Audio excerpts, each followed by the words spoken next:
اس گفتگو کا حل جو اسلامک پوائنٹ آف ویو کے ساتھ ہم اینڈ اس کا کیا کریں. ہمارے ساتھ ہیں الیاس امین شیخ صاحب, مذہبی اسکالر ہیں ماشاءاللہ, ایم فل اسلامیات ہیں اور ہر مسئلے پہ گہری نظر رکھتے ہیں اور بہترین طریقے سے اسلامی پوائنٹ آف ویو کو ایکسپلین کرتے ہیں.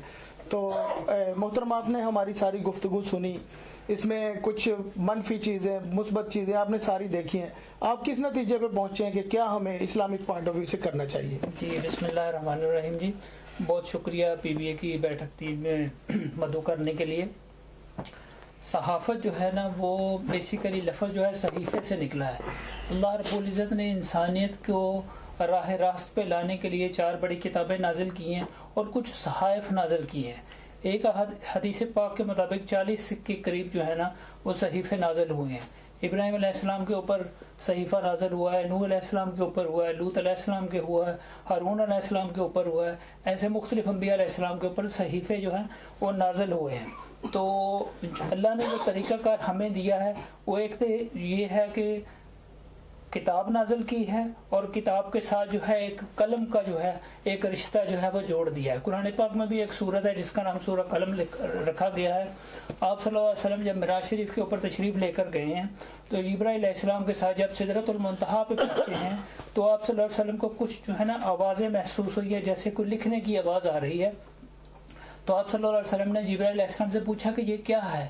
تو جبرائیل علیہ السلام نے فرمایا کہ یہ کلم الاقلام ایک جگہ ہے جہاں پہ جو مخلوقات میں سے جو الفاظ منہ سے بول رہا ہے وہ احاطہ تحریر میں آ رہا ہے, اور جب بندہ کوئی اس دنیا سے چلے جاتا ہے تو اس کی کتاب بند ہوگی, وہی قیامت والے دن نامہ اعمال کی شکل میں ہمارے دائیں ہاتھ میں یا بائیں ہاتھ میں جو ہے وہ پیش کر دیا جائے گا. اسی لیے کتاب کی, قلم کی, زبان کی, الفاظ کی, صحافت کی جو ہے وہ بہت زیادہ اہمیت ہے.